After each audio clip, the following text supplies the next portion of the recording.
반갑습니다. 김문현입니다. 여기는 대전시당 사무실입니다. 오늘은 래퍼 곡선 한국 경제의 구원투수로 나서다.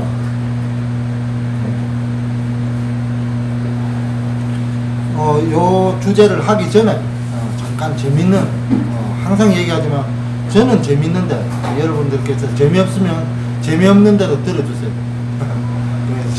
사회자 마음입니다. 영국에서 자동차 이용 감축 등 녹색 정책이 흔들리고 있답니다. 그 이유가 총리가 난 걸어다니지 못해 힘들어 난 자동차를 꼭 타야 돼 이런 주의 말을 했어. 그래서 왈가왈부 한다는 그런 소식이 있습니다. 그리고 두 번째 얘기는 이거는 뭐 저도 그렇지만 여러분들도 생각해봐요. 노력하면 성공한다는 것이 착각이다. 이런 연구가 나왔습니다. 그 말은 뭐냐면 1만 시간 법칙이라 아시죠? 하루에 몇 시간씩 투입해가지고 한 3년 내로 1만 시간 투입하면 그 분야의 전문가가 될 수 있다. 이렇게 말하는데 실제로 이제 공부 같은 경우가 알고 보니까 노력보다는 재능에 의해서 결정되더라고요. 성격이라든지 체질이라든지 부모의 소득, 또 뭐 할아버지의 재산, 그런 부분, 그런 것들이 또 지능 이런 것들이 이제 공부의 결과를 성적을 결정하더라고요. 그래서 모두 운의 영역이다. 이건 럭, 제가 항상 이야기하는 럭의 영역입니다. 그렇다면 노력을 아무리 해도 운빨 있는 죄송합니다. 운칠기삼이라고 그러죠. 그 운이 있는 사람한테는 도저히 당할 수가 없는 그런 상황입니다. 세 번째는 이거는 제가 여러분들한테 지금 말씀드리면 이걸 당장 실행하시는 분들이 있지. 젊은 피, 그러니까 쥐 중에서 조금 어린 쥐의 피를 조금 그러니까 오래된 쥐한테 투입을 하니까 그 수명이 6% 늘었다는 그런 게 있습니다. 그래서 이래야 되면 이제 젊은 피를 우리 공화당도 젊은 피를 수혜를 하면 생명 연장이 될 수 있다. 이런 명제도 가능할 거예요. 어쨌든 젊은 피가 쥐 수명 6%를 내렸다.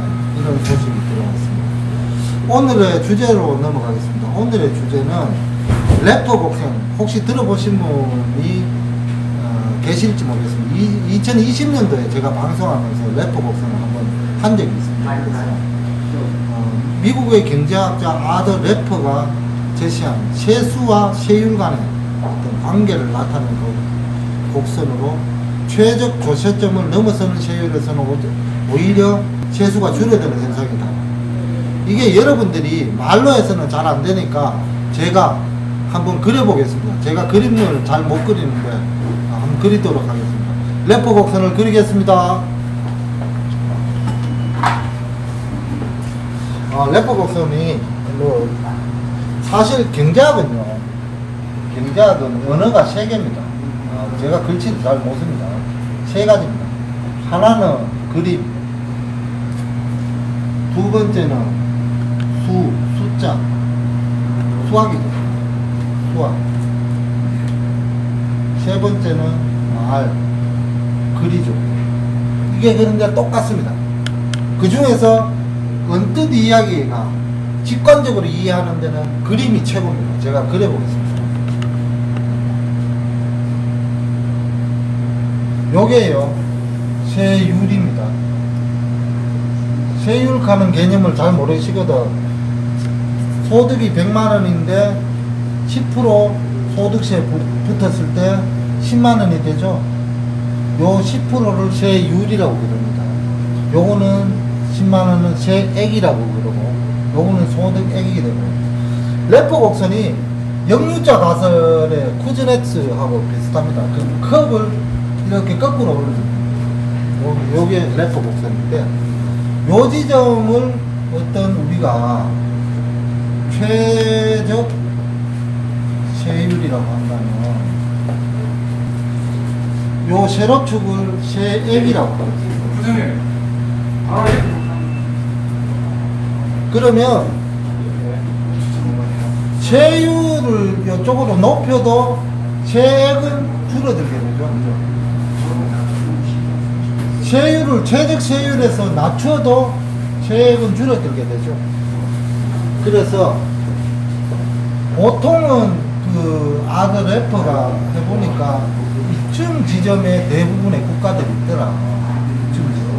그러면 여기 세액이 요 수준 A라는 지점이죠. 근데 최적을 따지면 요 E라는 지점, 여기에 최적이 되겠죠.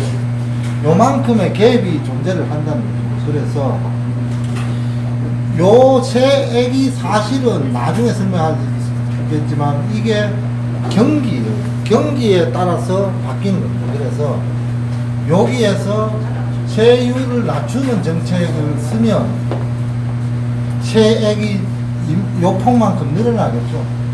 그렇게 되는 겁니다. 그래서 요걸 보시면 간단하죠. 요 X축이 세율축이고 Y축이 세액축인데 여기 최적이라면 보통 국가들은 여기에 있다. 여기에서 세율을 요렇게 낮추면 세액이 이만큼 증가를 된다. 요게 아더 래퍼인데 이게 굉장히 간단한 건데 이게 큰 반향을 일으킵니다. 그러니까 뭐냐면 1980년대의 신자유주의 경제학을 이끈 레이거노믹스의 핵심 사상이거든요. 그렇죠. 그러니까 세금을 낮춰라. 불푸셔야 되죠. 세금을 낮춰라. 그러면 결국은 경기가 살아나고 거기에서 더 세액이 증가하는 거죠. 제가 수식을 설명드릴게요. 왜 그러냐면 요걸 예를 들어 8%로 낮췄죠. 그러면 요게 경기 우리가 GDP라고 생각해 보세요. 얼마 늘어야 됩니까? 하면 한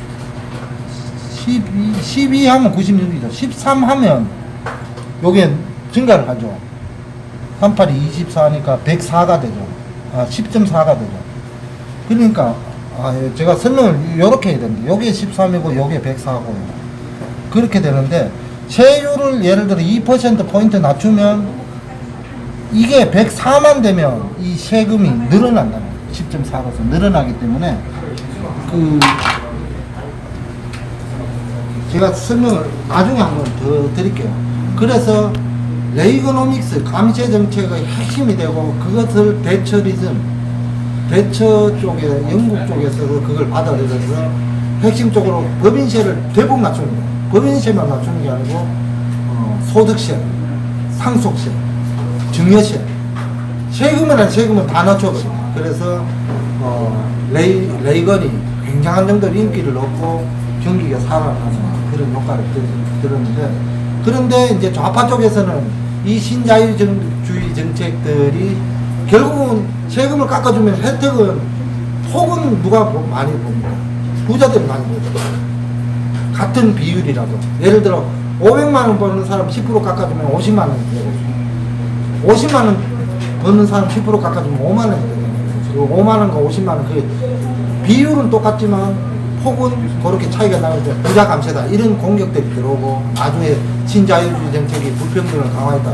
그런데 사실 원인들이 보면 이것 때문은 아니고 다른 복합적인 원인들이 있는데 어쨌든 그런 상황이었는데 2023년도 세법 개정안이 제가 보기에는 완전 레이거노믹스입니다. 그래서 제목을 래퍼 곡선을 하지 않고 레이거노믹스의 기한 이렇게 하려고 그러다가 그건 좀 심하다 싶어서 제가 래퍼 곡선 한국 경제를 구원투수로 나서다 이렇게 적었습니다. 오늘 저번에 지금 세 번째 이야기를 하고 있는데요. 결혼 증여세 한도를 5천만 원에서 1억 5천으로 이제 늘리기로 했는데 이걸 이제 박대출 국민의힘 정책위 의장은 이게 저출산에 도움이 된다 이러고 민주당에서는 야 이게 상대적 박탈이라는 이야기를 저번에 이야기를 했죠. 동아일보가 나왔는 이야기인데 저는 관점을 가집니다. 만약에 관점을 약간 달리 하는데 저출산 대책이라면 이 정책이 그 증여를 받으면 그만큼 세금이 아끼는 거 아니에요. 한 2천만 원 정도 아끼는데 그 아끼는 절반만이라도 못 주는 사람한테 저는 줘야 되죠. 이게 만약에 저출산 정책, 이게 단순히 증여세를 낮추는 정책이라면 다른 게 필요 없습니다.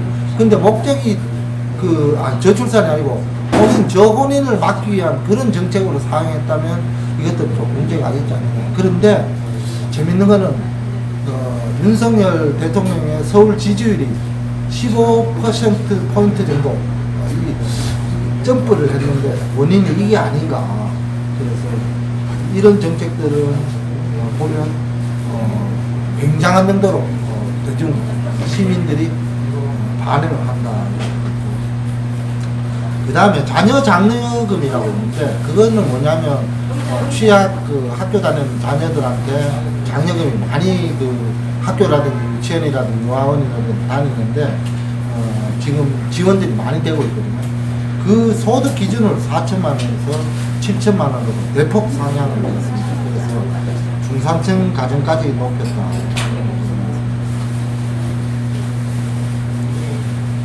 그 다음에 K 콘텐츠 경쟁력을 높이기 위해 영상 콘텐츠 제작비에 대한 세액 공제입니다. 세액 공제는 직장 다니시거나 예전에 직장 다니신 분들은 공제가 두 가지가 있죠. 소득에 대해서 공제를 해주는 방법과 나중에 소득세가 결정됐을 때 그 결정 세액에 대해서 해주는 세액 공제 두 가지가 있습니다. 그런데 직접적으로 커지는 거는 세액 공제가 훨씬 더 여러분들한테 커질 수가 있습니다. 그래서 그런 것들입니다. 그리고 바이오 의약품에 대해서도 국가 전략 기술로 지정했습니다. 바이오에 대해서는 우리 공화당도 매우 관심을 가지고 있고 바이오 산업과 인공지능 산업, 특히 두 산업에 대해서는 저희들이 굉장한 정도로 크게 관심을 가지고 있고 그래서 이런 산업들을 육성하는데 많은 노력을 해야 된다라는 말을 했는데 이에 질세랑 국힘에서 시설 투자분에서 20%에서 35%, 연구개발 지출의 30에서 50%를 각각 세금으로 감면해 준다라는 뉴스가 개정안이 됐습니다. 그리고 기업 승계 지원 제도가 있는데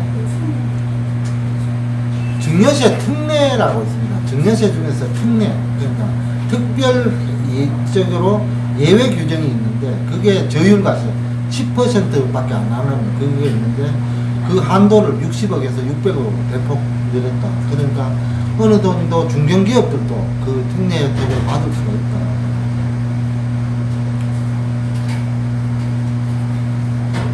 그런데 반응이 참 재밌습니다. 반응이 조금 다릅니다. 문화일보는 대단히 비판적으로 나왔습니다. 문화일보. 거기도 보수 신문이니까 대단히 비판적으로 나왔는데 법인세하고 상속세를 건드리지 않아. 특히 법인세 파트는 한국 법인세가 25%였다가 이번 윤석열 정부 들어서면서 1%포인트 낮춰가지고 24%인데 지금 OECD 평균이 21.2%예요. 그러니까 낮출 여력이 굉장히 있는데도 안 낮추고 있다. 저번 시간에 이야기를 했죠. 가장 정부 부분, 가계 부분, 기업 부분이 있는데 가장 중요한 게 기업 부분 투자라고 해요. 기업 부분 투자는 수요의 영역에도 있기도 하고 생산 쪽으로 흘려서 생산 능력을 커피를 통해 생산성을 높이는 역할을 하기도 한다. 그 다음에 상속세 부분, 우리가 최고 수준은 50%로 알고 있는데 그게 73년째 유지되고 있답니다. 그래서 이 부분에 대해서도 있고 그 다음에 리쇼어링 부분도 지적을 했거든요. 리쇼어링은 우리나라의 생산 비용, 그러니까 인건비가 너무 비싸서 외국에 가서 투자했던 기업이 다시 우리나라로 복귀하는 그런 기업들이 많은데 리쇼어링 기업에 대해서 어떤 지원책들이 너무 약하지 않느냐. 지원책들은 강화가 되어 있습니다. 그렇지만 미국에 대해서는 약화가 되어 있지 않습니다. 그래서 문화일보가 어떤 말을 했냐면 한국이 저성장 늪에 빠져 허우적대는 동안 미국은 침체 없는 노랜딩을 호황을 누리는 비결이다 이렇게 했습니다. 제가 이야기를 했죠. 경제학에서 용어가 비행장에 비행기 이륙이라든지 착륙이라든지 거기에 비유하는 게 많다고. 뭐라고 했습니까? 하드 랜딩, 극강하다가 꼬라박는 거죠. 소프트 랜딩, 부드럽게 하는 거. 이건 아주 노 랜딩이라 랜딩 기회도 없이 그냥 스며시 않는 그런 형태거든요.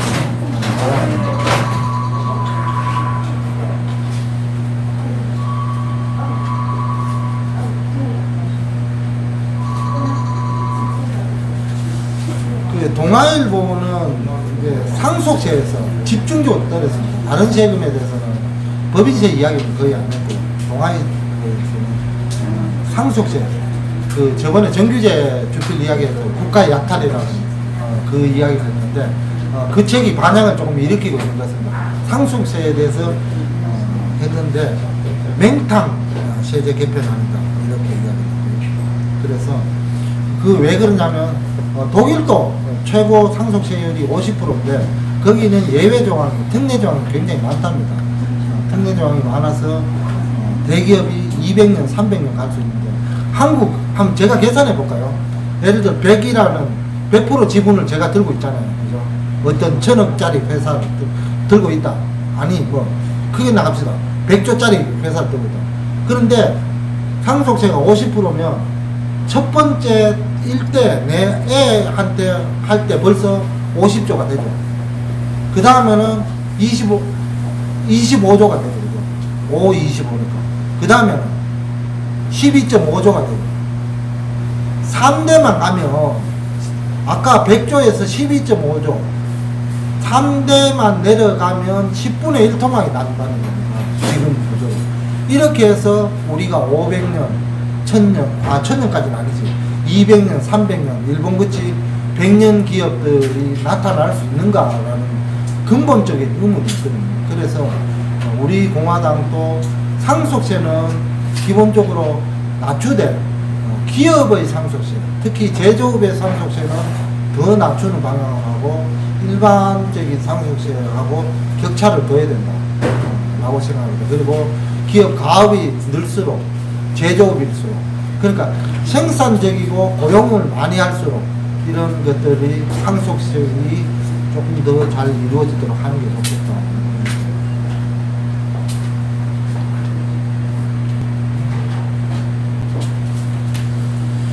세계 경제는 지금으로 넘어가겠습니다. 세계 경제는 지금 엔저 때문에 지금 큰일입니다. 엔저의 공습이라고 하는데 우리가 수출이 잘 나갈 때는 엔화 강세였는데 지금이 엔저인데 다행히 그때와는 다르게 일본과 경쟁하기보다는 우리가 중국과의 경합도가 이걸 경합도, 경쟁도 그러게 하는데 경합도가 낮은 상태인데 그렇지만 앞으로 어떻게 될지는 두고 봐야 되겠다. 한국 경제에서는 조금 긍정적인 신호가 나왔습니다. 6월 달에 생산, 소비, 투자 2달 연속 트리플 세 가지 다 증가하는 그런 효과가 나타납니다. 효성이라는 여러분 기업 아십니까? 미국서 6.25 창년용사 초청 행사를 올해로 10년째 진행하고 있답니다. 그래서 효성이 어떤 회사냐? 여러분들은 잘 모를 겁니다. 여러분들이 타시고 있는 자동차 타이어에 안에 보면 이렇게 작은 철사 비슷한 거 그 자동차 코일이라고 하는데 그런 걸 생각합니다. 의류 중에서 우리가 있기도 하죠. 스판덱스 원상, 스판덱스 그것들을 또 생산하기도 하고 효성은 다양한 그 위에도 다양한 그 화학 제품이라든지 그런 쪽에서 활약하는 회사인데 어쨌든 좋은 일을 하고 있는 것 같습니다.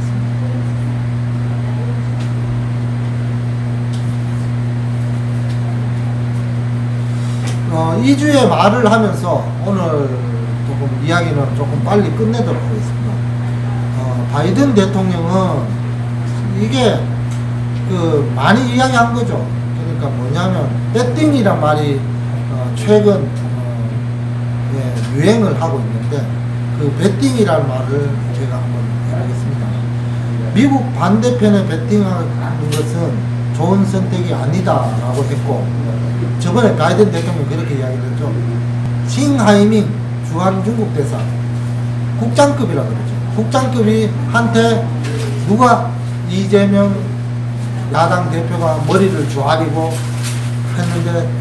했는 말이 중국이 패배할 것이라고 배팅하는 이들은 반드시 후회할 것이다 라고 했습니다.